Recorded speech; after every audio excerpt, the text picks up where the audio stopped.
we are doing a good of money or money management. I think most people say yes, so we will move on. I think with that, we come to the end of our icebreakers. I will now quickly go ahead and launch the poll question.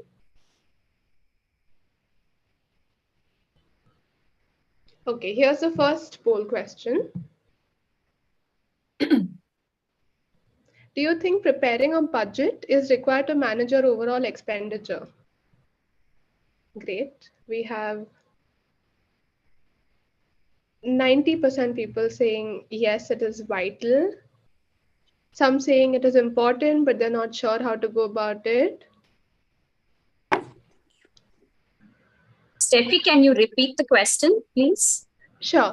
Do you think preparing a budget is required to manage your overall expenditure?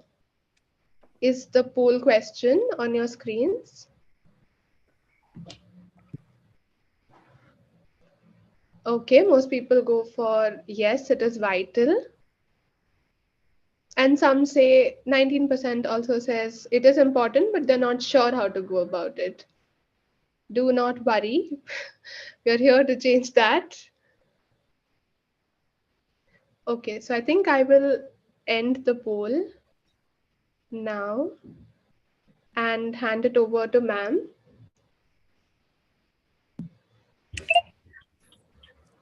Okay, ma'am, please go ahead.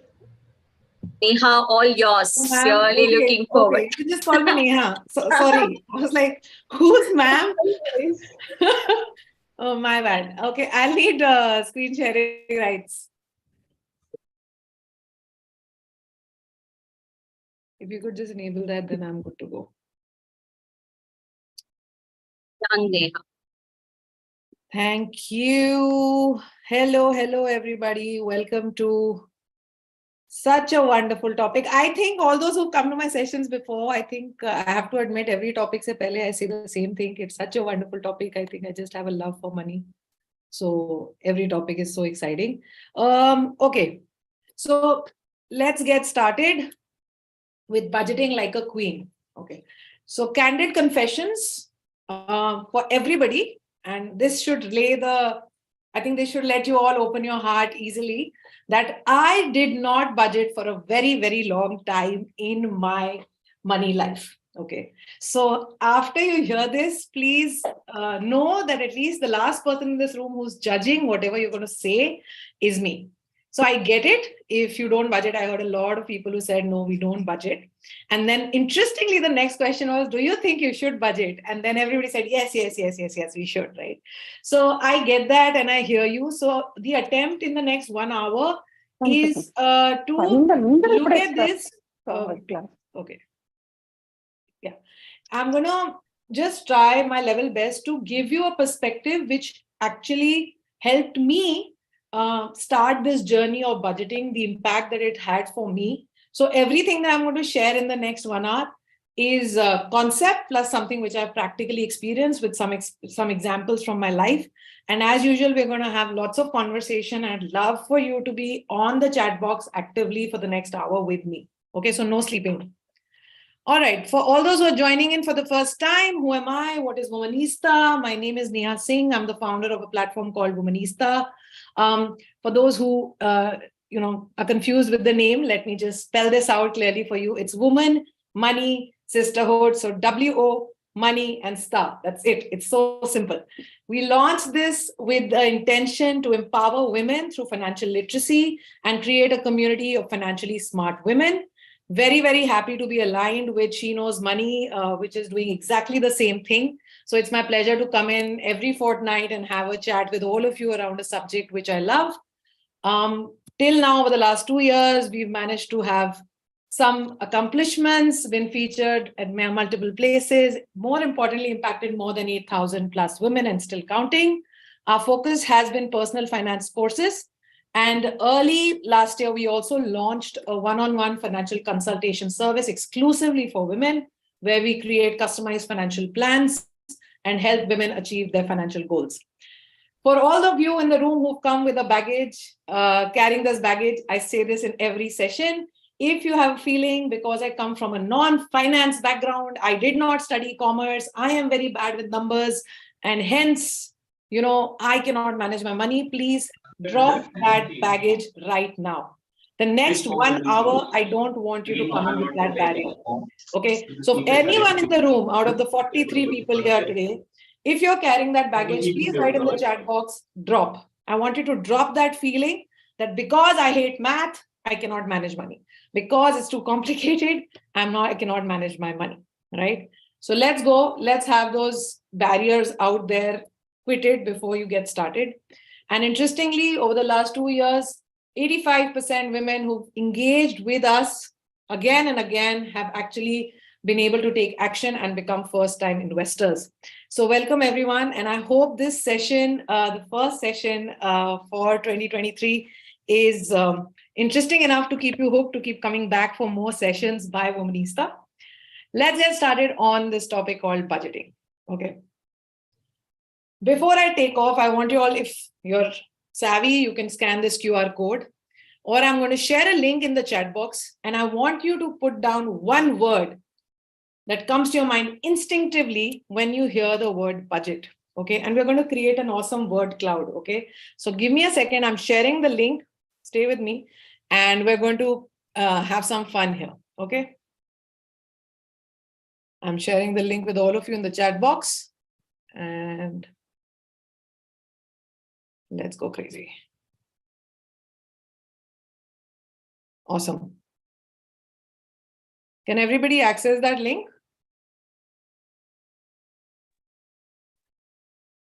So on your screen, you should be able to see something like this. If it's from the phone, if it's from the laptop, I want you all to be able to see this and fill this out, and we can see it together. Okay, wait. I'm going to switch it to a live share mode. All right.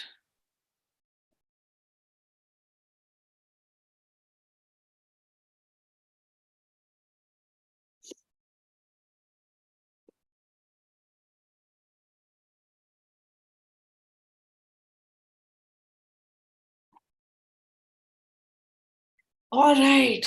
Can you all see this? Can you all see this? Okay, these are all the words that we feel when we hear the word budget. What are the words? Limits. I love it. I used to feel exactly. Difficult. Save. Spend less. Restriction. Beautiful. Money management. Mandatory. Go on. Hard. Scary. Frustration. I'm waiting for some words like, nobody wrote anxiety. It gives me anxiety. What is India? Okay, India ka budget. Important. Okay. What else are we seeing? Discipline. Is everybody typing it out? Time consuming. Good one. Hard. So, when I used to think of the word budget, and let me be very, very honest here, I used to think it is restricting. It used to give me a sense of anxiety. I used to wonder, what am I going to see when I actually write down all those expenses, which right now I'm doing and I'm enjoying my life? I don't want to see it, right? I had that feeling when I used to think of the word budget. So while I've always earned since the age of 21, this word had a very negative connotation in my life. Anyone else who feels similarly, that the feeling when you hear the word budget is generally a little negative? If you resonate with me, put that in the chat box. Yes, Neha, I think it gives me a little bit of a negative feeling, right? Maybe that's why I'm not getting to it. I'm going to watch your responses in the chat box. Yes, Divya, it's mandatory and hard. Yeah. So the idea of doing this word cloud was just to showcase to all of us that budget tends to have this limit, hard, negative-ish connotation in our life, right? And that's probably one of the reasons why most of us think it's a great thing to do, while most of us want our kids to know about learning how to manage budgets, while most of us know principally it's the right thing to do, but we don't get down to doing it, right? So I thought, why not share with you what helped me in rebooting and how I got into the practice of doing this. So we talked about budgeting like a queen. I think the sense that I have to limit my expenses, maybe that's not what something a queen does. But a queen definitely does something which is called conscious or mindful spending, right? So let's reboot the idea that a budget is about restricting my life. If I just reboot that and I say this is about moving to a more conscious and mindful way of spending and engaging with money, do you like that? Thumbs up. Does that suddenly start feeling better, lighter, easier? So just the way any sort of transformation starts with us. So if you want to make a health transformation, the first thing you're going to do is figure out what your current weight is, right? You've got to look at the mirror. Similarly, budgeting is a mirror which is going to show us what exactly is our money relationship. Okay. So I'm literally widening the scope out here and saying, listen, I know budget has spends, it has a way of saving, etc. But how about looking at this as, a place where I can see what exactly is my relationship with money like? What are the things I'm actually spending on? Are these the things that actually give me happiness? Are these the things which are actually going to add to my goals or the life that I want to build? If we start giving it that perspective, suddenly this awareness becomes the first step to making a transformation, right? And this exactly is the process which happened with me. So the first time I started reading about budgeting and I was like, no, this is not for me. This is so restricting.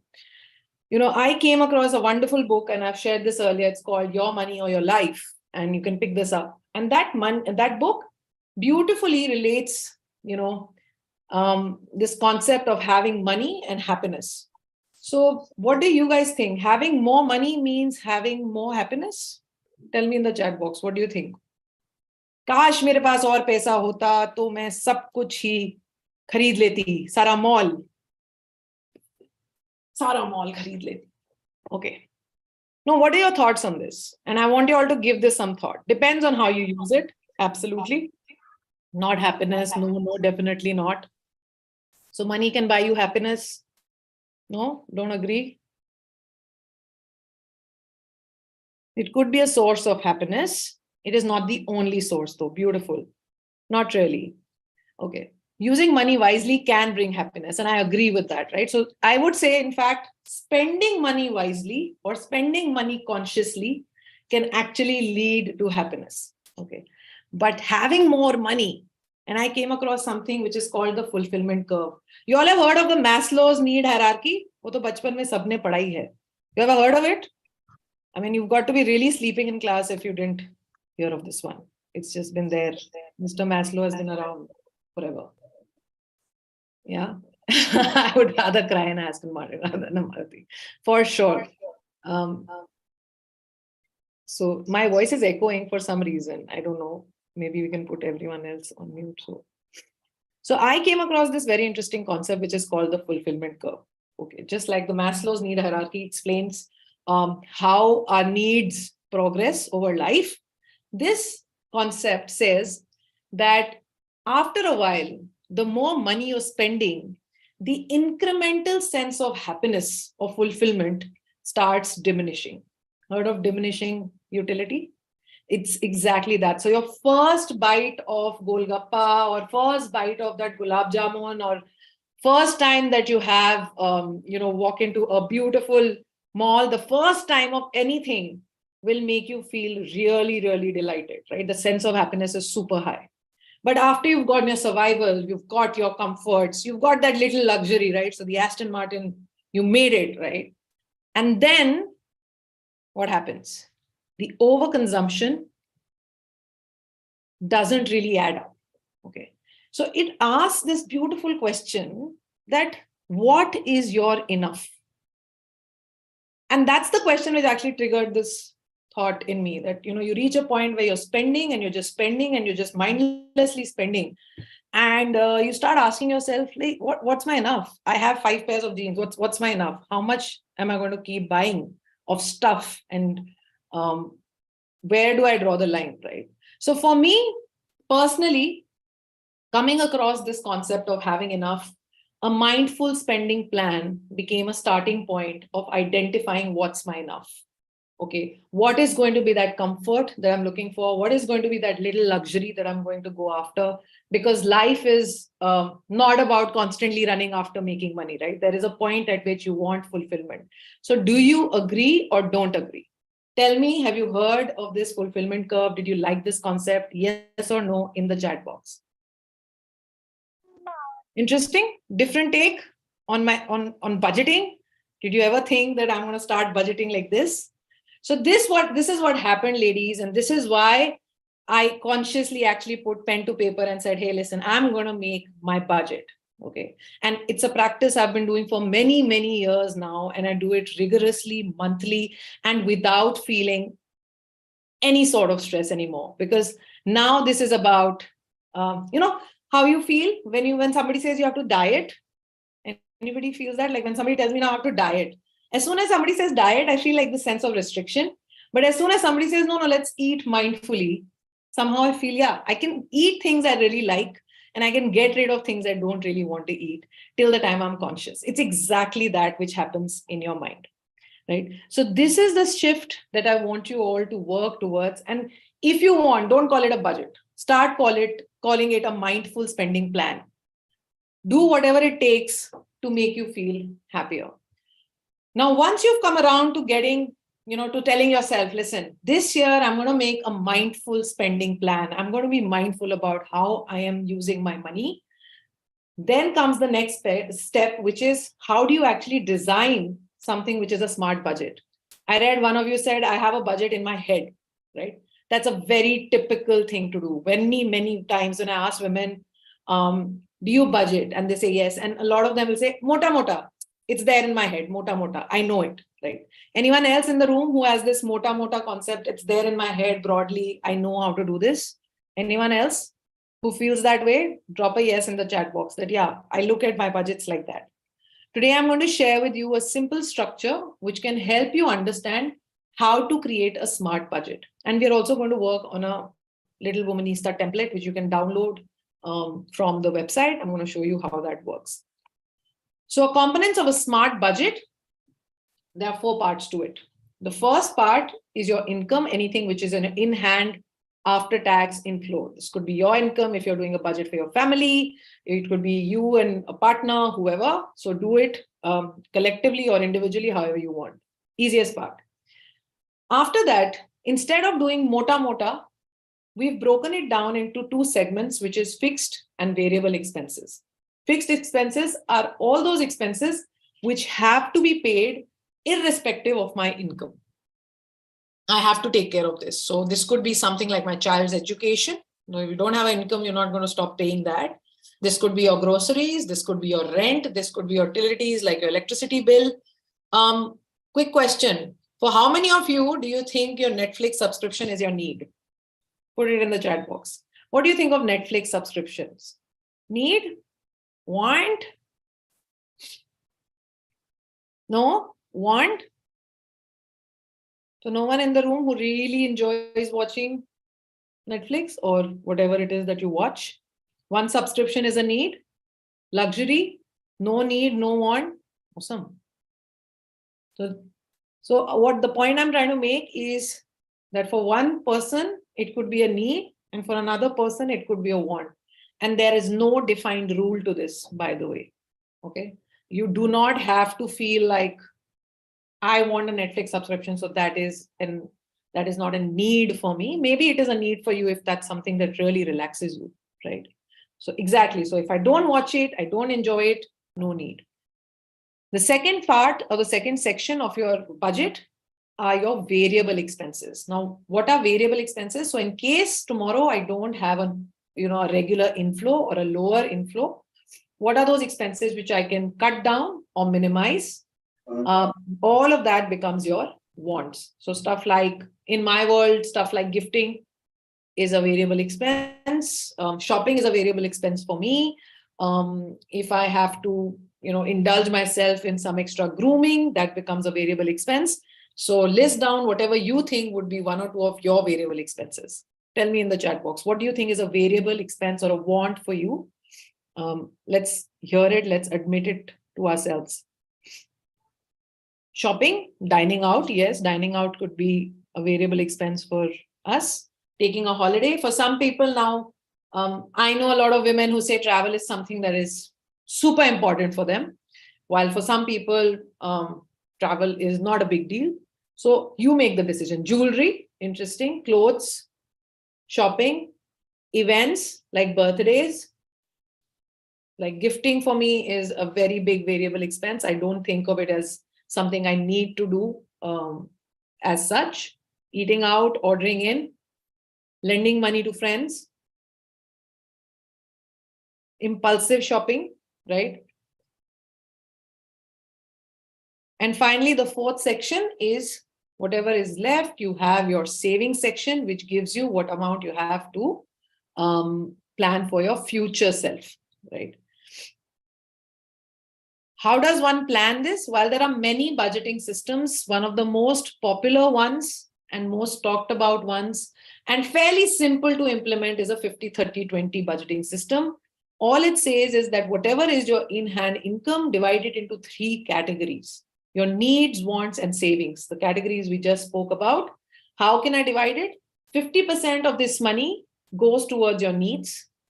20% of this money goes towards your wants. 30% of this money goes towards your savings. Okay. So you can simply, if you have a 1 lakh of an income, you can do the bifurcation. 50,000 of that is going to go towards needs.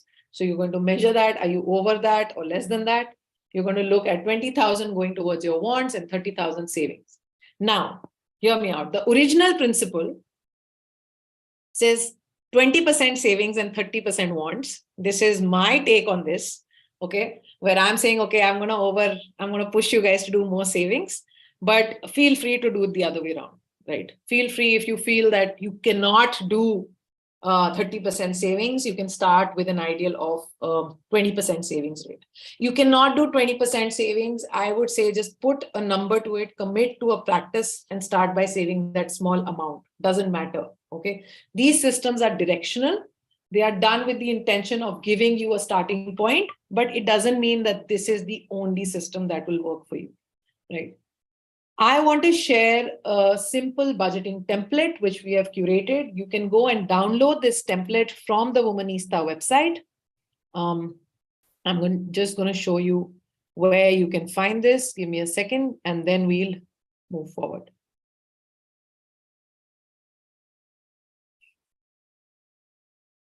So on the Womanista website, we have a tab called free resources. We've put down lots and lots of resources here. Here you'll see something called a budgeting tracker. You can download this. You'll fill in some details. You'll get this budgeting tracker and you can just keep it handy for you in case you don't have any other place that you want to start. Personally, for me, working with an Excel works best. I do now, after having worked with my Excel, for many, many years, now I do use certain apps as well, but I would still suggest that get started with a simple Excel sheet. It's the easiest way that you can start managing your finances on your own. So I'm going to share what this tracker looks like, and we're going to run through this together once, right?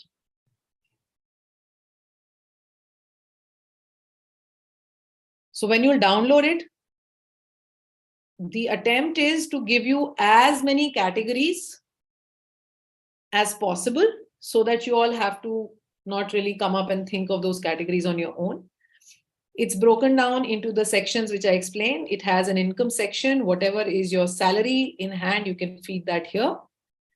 If you go down, you will see various categories parked in the needs or the necessities section, as well as some wants. Okay. So, well, we've given you scope. You want to move around some stuff and say, hey, listen, this is my need. This is my want. You want to adjust this. Feel free to do that. This is a practice that you can follow. In the first week of every month or the last week of every month, you can start planning for the next month, and you can start tracking in the last week of the next month. How did you do? Right. So you sit down, you write down whatever are your expected income. What is your expected outflow? So if I was to plan this out, I would say, okay, so if I have to pay a rent of 20,000, I just start feeding all the things that I think I need to plan for. Few things here. Interestingly, if say you're paying some premiums, which are paid annually, you can divide it by 12 and just park it here to have a feel that how it will look if you were to plan for it every month.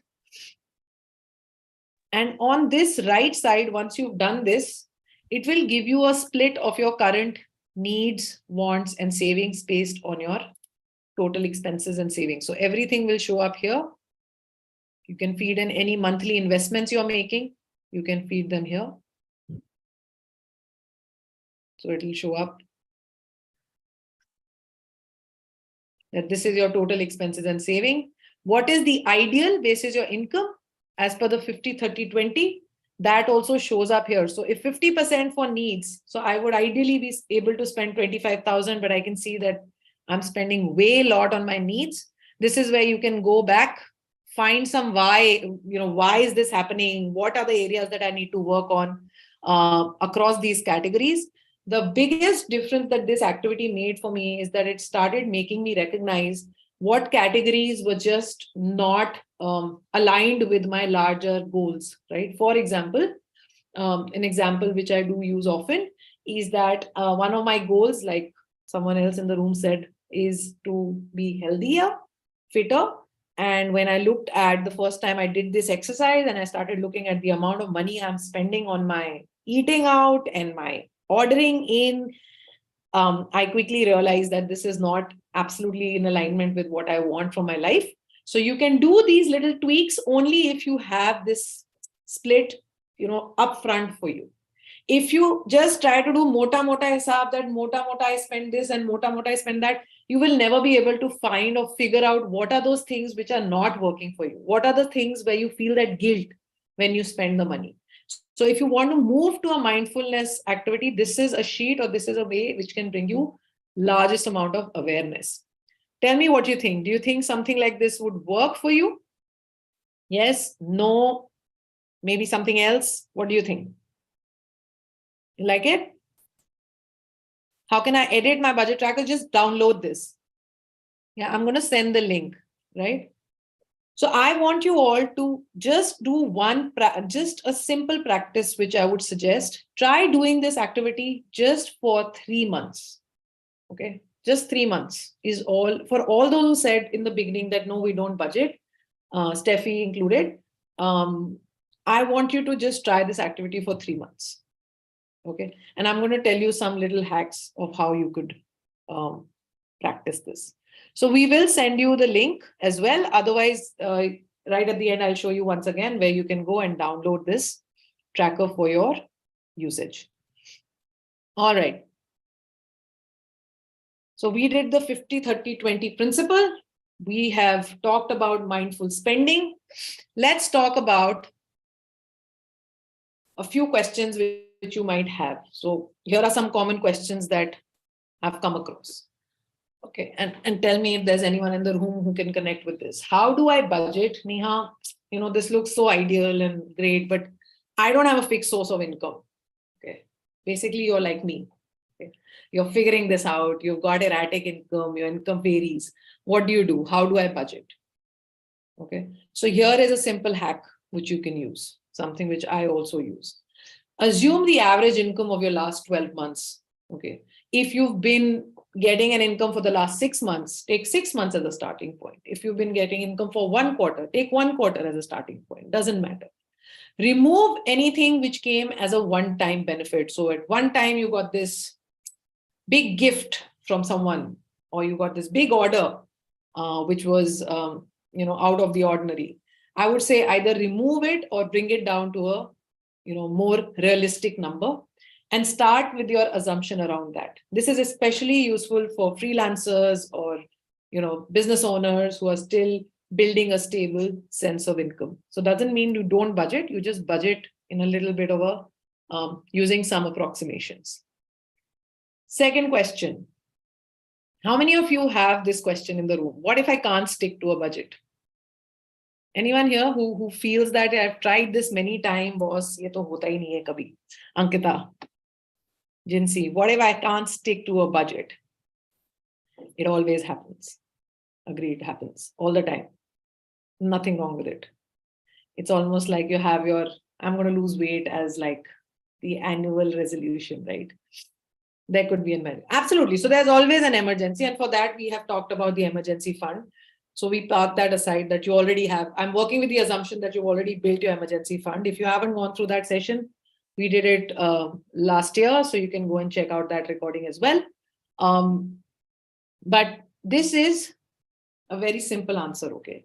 So I'm going to tell you a principle where I want you all to start reviewing your budgets.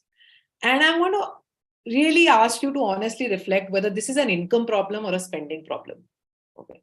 So typically, if we are not sticking to our budgets, either we have not anticipated all our spends in advance, and we can realize that, hey, listen, maybe I'm just earning too less. Okay. So once you've identified that, I don't have the answer for that in this session, but I will tell you that you need to start bringing in more money. Okay, you need to figure out how you're going to earn more. If you have identified that spending side is 100% sorted, it's an income problem. Typically, I find that this is generally a spending problem.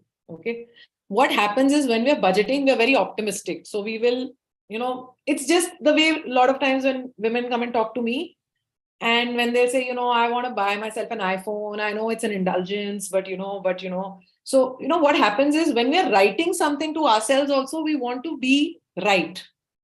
Okay. We tend to not be honest. So I would suggest, since it's an activity you do with yourself, just be very, very open and honest. So if, for example, you really do enjoy going out and watching movies, and that's something you want to put in your budget, please put it in your budget. Don't be shy from, enjoying something that you really do enjoy. Be guilt-free about it and put it in your budget. So I've also noticed that sometimes we underestimate, things that we enjoy, and we don't budget for them adequately. So that could be one of the things that you want to go and check, right? When you're looking at why you're not sticking to the budget. And finally, let me be very candid. It's perfectly okay if you're not, able to, you will not match it. Be flexible, be open, but it doesn't mean that you don't do this activity again. Because remember, mindful spending, awareness. As soon as I'm doing this activity month after month, it's going to compound. I'm going to become more aware of where I'm going to spend my money. And it's going to automatically start happening, the allocation, right? So it's okay if you make mistakes. It's human. I do it all the time. Doesn't mean it's like, but bachcha achhe marks nahi lata hai. Any mothers here, and if you're okay with Hindi, if your kid doesn't score well, you don't stop loving your kid. Na? You're like, haan, theek hai. Try again.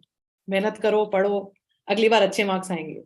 It's the same thing. It's just something you do because it's good for you and it's going to lead to results sooner than later. So don't drop it. Just identify if it's an income or a spending problem. All right. How to adjust for any annual spends. Okay. So I did give one point where I said for your insurance premiums, etc., you can divide it by 12 and then allocate it so that at the end of suddenly you don't have to pay this huge amount and you're like, where am I going to get this 1 lakh of premium from, right? The other thing, which I would recommend, beginning of the year, great time. I have recognized that many of us, our budgeting also goes haywire. You know why? Because suddenly to nahi hai, but suddenly birthday aa gaya, my husband's birthday. Suddenly our anniversary has popped up this month. Suddenly my best friend's anniversary has popped up. Suddenly Diwali has also come. Right? Now, the thing is, none of this is happening suddenly. We all know today only that all this is going to happen. Yes or no? You all know now when your husband's birthday is there, you will spend some money extra. Your kid's birthday is there, you will spend. Diwali is there, you will spend. You know now. You all know. At least I know. I know also now how much I spend. Have you planned for this? It's first week of January. Do you all know every month how much you'll have to keep aside to spend for that? No. Many times you miss out. Many times. Suddenly Diwali has shown up. Now suddenly something. So all of this is not sudden. Okay. We all know this is going to happen. So for such expenses, I suggest creating a sinking fund. Okay. So what is a sinking fund? A sinking fund means I'm going to save small amounts every month for a pre-decided amount in the future or a pre-decided spend in the future. That's what it means. Simple words, my daughter's birthday is on 1st of August. Okay. And I know every year I have to spend X amount of money on a birthday. Now, instead of me panicking on 25th of July that, oh God, next month I'm going to go broke, I have created a sinking fund for her birthday party. Yes. Find this funny, but yeah, I do. Right.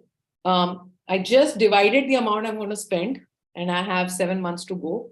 And I'm going to save up every month that little bit amount so that by the time I hit July, I'm not panicking. I'm just going to be like, I'm going to use my sinking fund for this, right?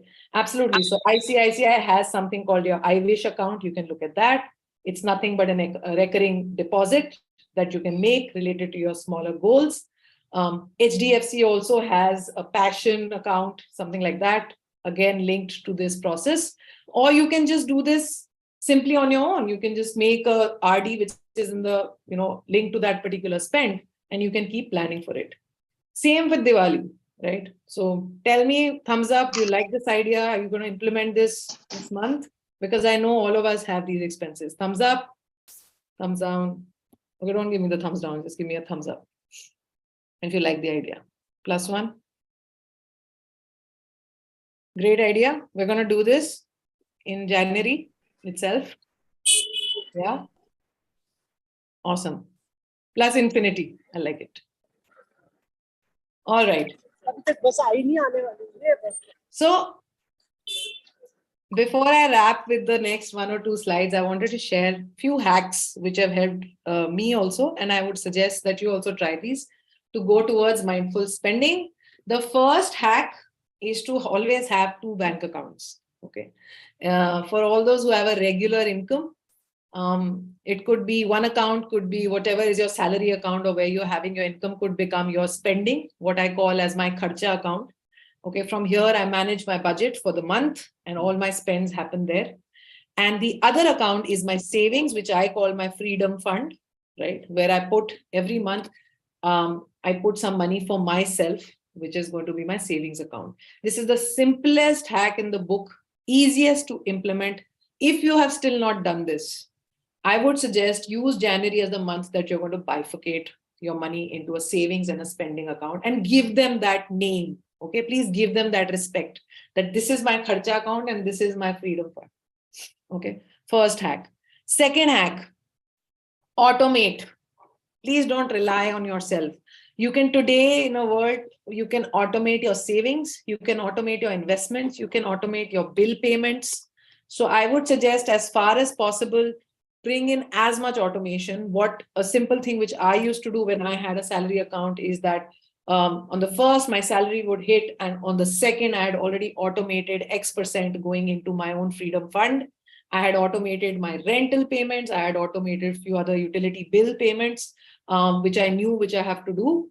And life was good. My investments were automated. So it's so simple that you can just start automating and managing this easily and do all these automations in the first week of the month, right? So that you're not that person that, hey, Bhagwan, last week of the month, I've left with nothing. Okay. The next 2 points I've talked about sufficiently. When you do your 3 months of tracking, I want you to actively, aggressively cut down on any spends that you do not care for. Okay.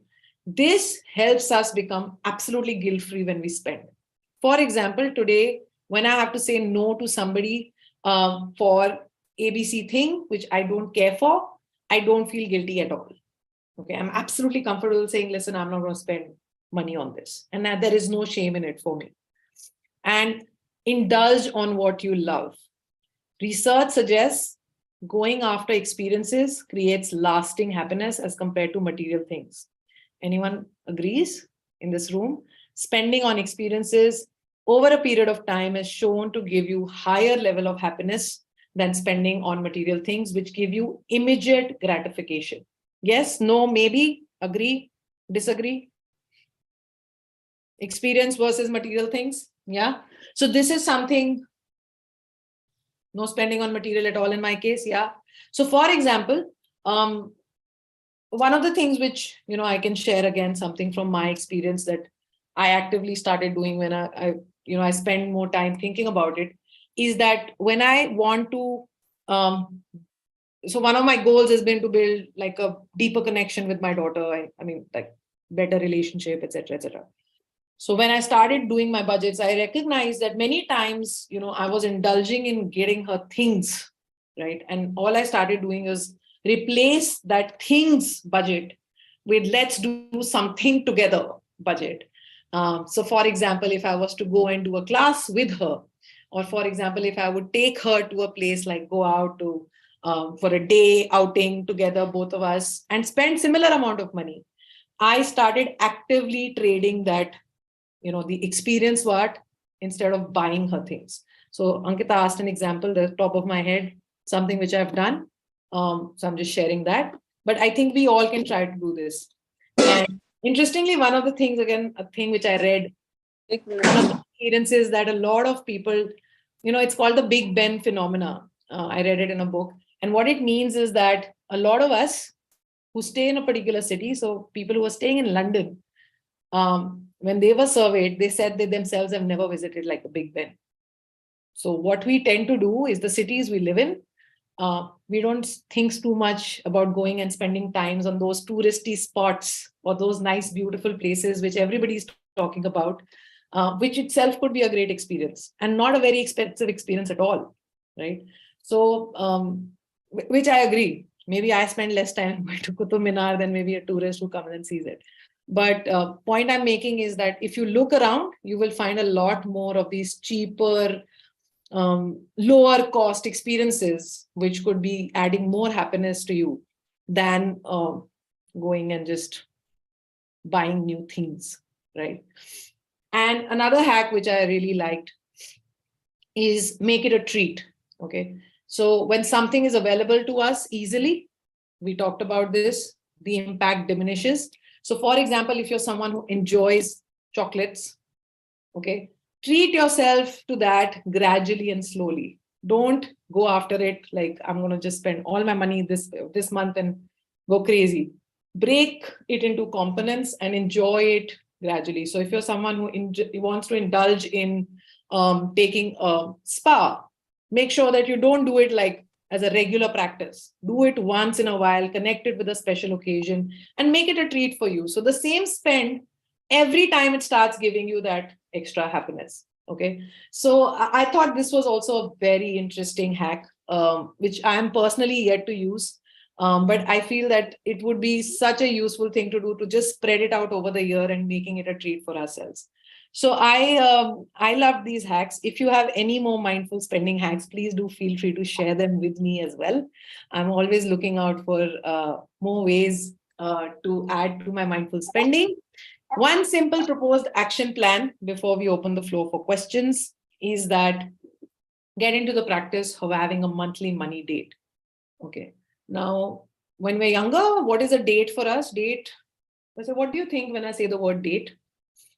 Just remove the money part of it. But what feelings do you have when I say the word date? Fun. Yeah, I like that.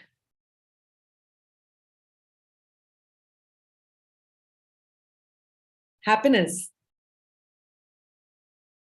New experience. Excitement. Relaxation. Connection. Lovely. Not experienced. I can make you experience a money date at least.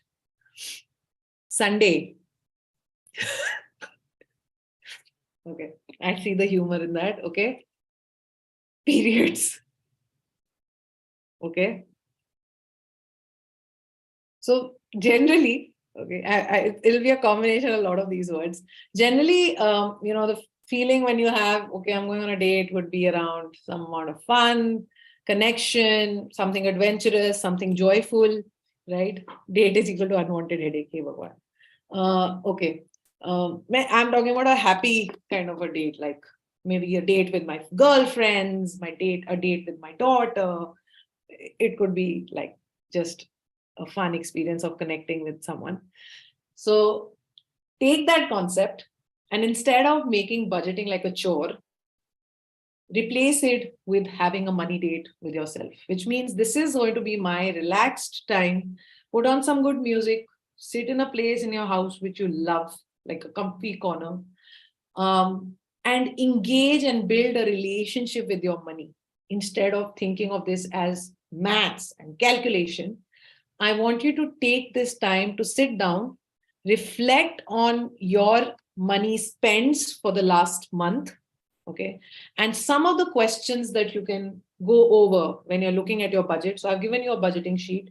You can work on that at the end of every month, and you can review with some questions like, did I pay myself first this month? Was I the first person to get a salary? Right? You get salary, but you actually pay everybody and forget yourself. Your savings are the last thing that you think of.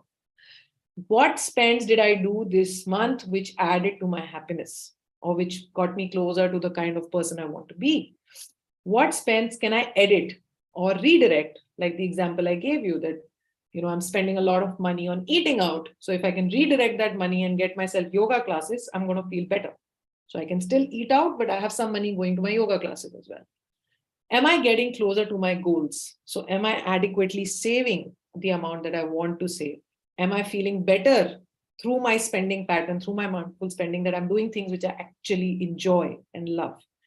And this conversation should be a super relaxed conversation. By the way, you can do this with a partner as well.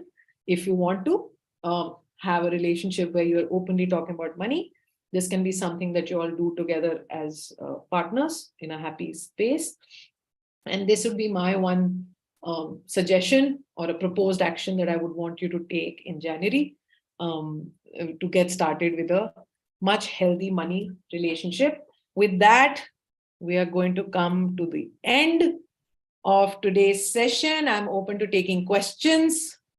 Book recommendation for all of you. If you haven't, there's so many books around budgeting. I would have put a long list, but one at a time. There's a beautiful book by this gentleman called Ken Honda called Happy Money.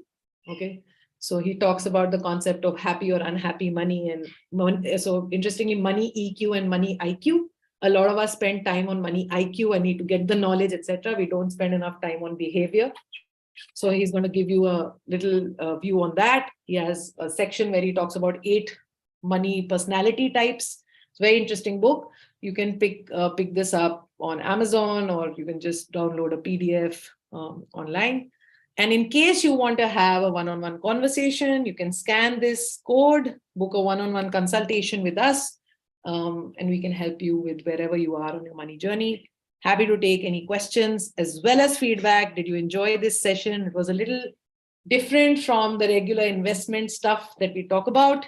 So go for it.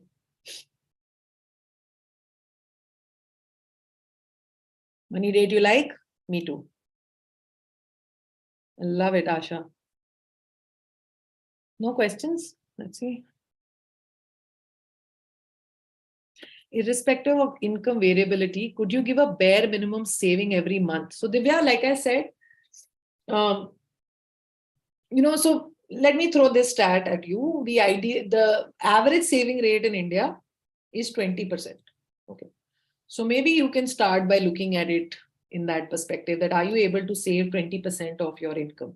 So I wouldn't have a number for it, right? But you can do the math, 20% of whatever you're making, just multiply it. That could be, a starting point if you've not even started.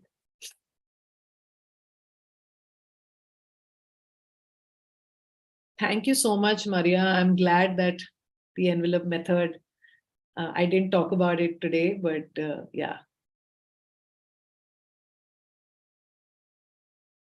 Yes, arigato. Absolutely. Asha, it was a session on budgeting. So when we do investments, trust me, I will take you through an investment session the way it's supposed to be done. Okay, I'm just going to take you, Madhuri, through the download. Should kids have a bank account too? Yeah, absolutely. Why not? I personally, I practice, I've got my daughter's bank account opened, and it's one of those active things about. So for kids, you can start with the 3 simple concepts of saving, spending, and giving.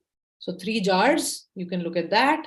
You can give them 3 mason jars where they can feed the money, or 3 open. So one of the things which I do with my daughter is I don't give her pocket money to put in a piggy bank. I like her to see that money.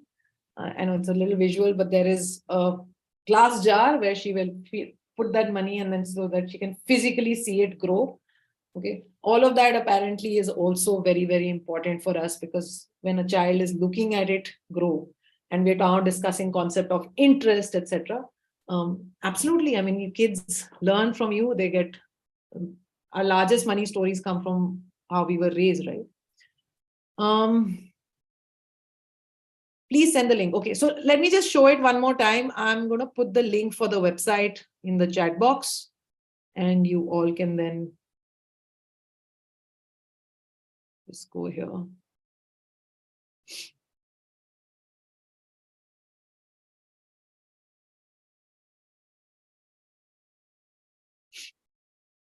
No questions, huh?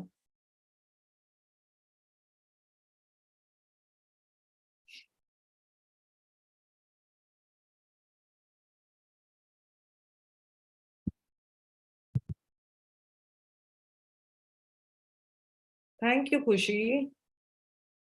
I'm so glad to see you here today. Okay, so I'll send the link.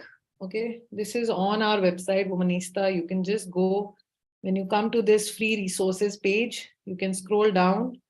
We have many other guides as well. I would suggest we'll be doing many sessions with you over the next few months. So we'll keep telling you which one to download when.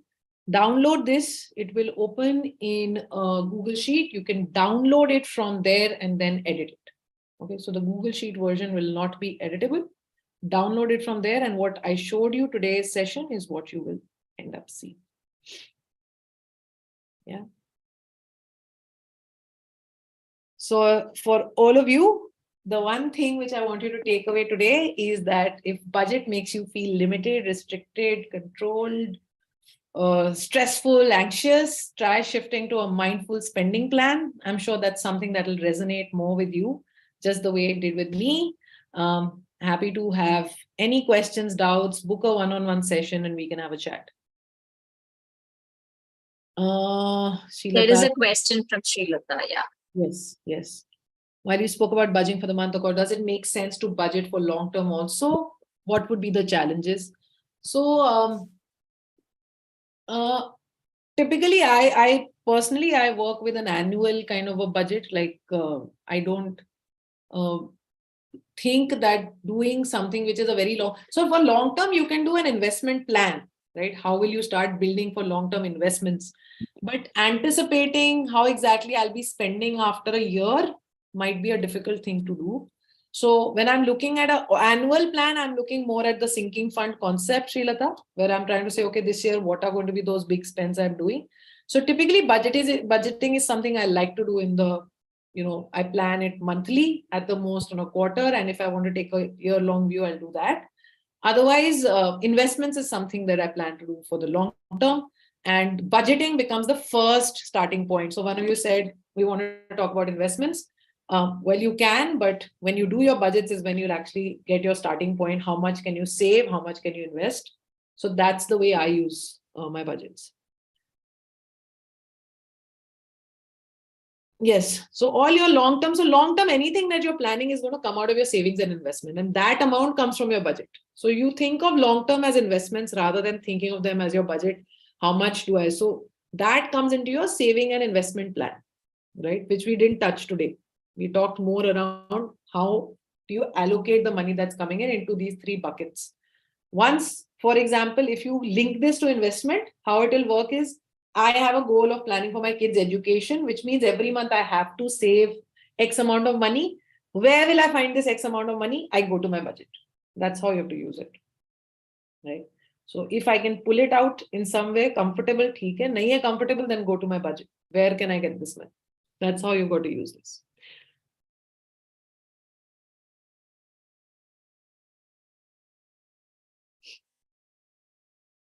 Thank you, Neha. I think we are actually past time. Thank you, audience, for the wonderful question. And Neha, you have been super engaging as always. And I'm sure, a lot of newer ideas we would have, all of us would have got from the session. Thank you all so much. And I request Steffi to launch the second poll. Yes, ma'am.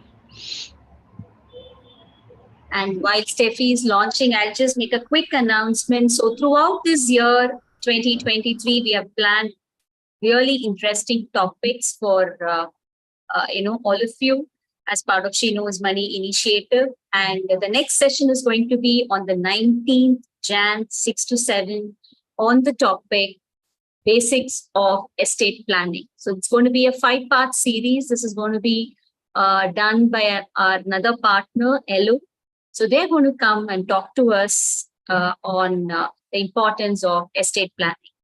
So do watch out for all our social media handles, and you will also be receiving mailers from us on our upcoming sessions. Looking forward to meet all of you next week as well. Thank you. Thank you, everyone. All the best. Thank you so much, Neha. Bye. See you. Bye-bye.